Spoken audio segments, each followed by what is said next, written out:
Okay, so I am a huge Fairly Odd Parents fan. I watch it whenever I can. Lately, however, I have been really busy, so I missed a lot of the new episodes in Season 5.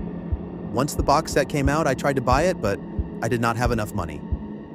Luckily, one of my friends, who was also a huge fan of the show, had let me borrow his copy of the set so I could see the episodes that I missed. When I had first picked up the box set, I faintly noticed that the Nickelodeon logo was missing from the front cover. I did not really let it process through my mind, though. Over the coming weeks, I slowly watched the episodes whenever I could. When I was about to finish it, I noticed something odd. There was an episode numbered 21. All of the seasons, including this one, ended in 20 episodes. This 21st episode was titled Sweet Revenge. I attempted to Google the episode to no avail, so as you can guess, I played the episode. The episode began in near crystal quality, almost better than the others. It opened in Timmy's bedroom. He woke up, his fairies greeted him, etc., etc. It was very similar to the previous episodes. About 1 minute into it, he went out of his room to go downstairs. About 5 seconds after he was down the stairs, his dad walked through the front door with a blood-stained machete in his hand. Timmy, about as terrified as I was at this point, screamed. "Dad, what have you done?" he cried, shaking nervously. His dad mumbled something, but I could barely make out anything except for the consonant "Berg." My mind was too freaked out to process that. His dad walked normally, but with a criminally successful feeling, across the living room to the kitchen. He wiped off the knife and placed it back into the cabinet. It is as if nothing had ever happened.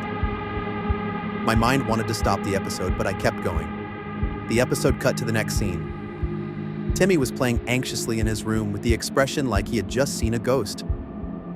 The camera shot switched to an angled shot so I could see out of Timmy's door. I vaguely saw the shadow of his dad walking down the hallway with the machete in his hand. Cosmo quickly warned Timmy and they attempted to poof away. However, Timmy's dad, having burst through the door, frantically tried to get his son. He threw the knife at Timmy but horribly missed and instead gouged out Cosmo's eye.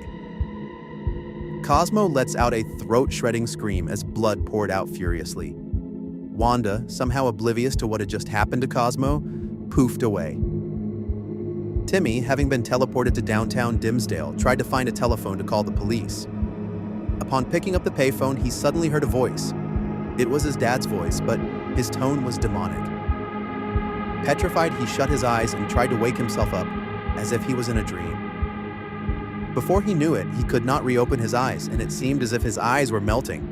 The blood from them formed a devil's pentagram inside his eyelids.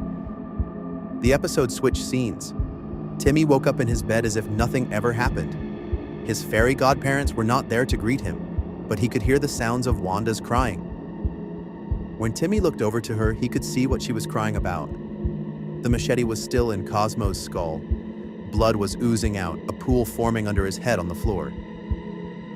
Timmy glanced outside to see some of his neighbors impaled on the streets by a giant stake. Without warning, his eyes became bloodshot red, and binary code flashed across the screen. Then the ending credits showed. I hastily looked up the binary code to horrifyingly discover what the message was.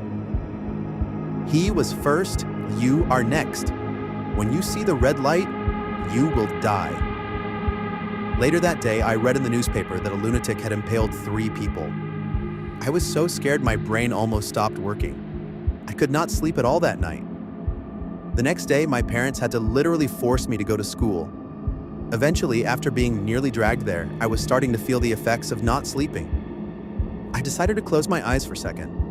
I suddenly saw an incredibly bright flash of red light. I cannot express the fear I had felt from seeing that light.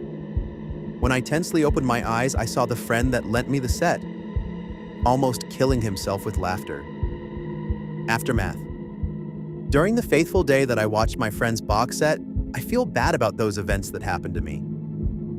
I finally told my parents about the time I watched Sweet Revenge. My mom invested therapy session. I told the doctor of what happened to me.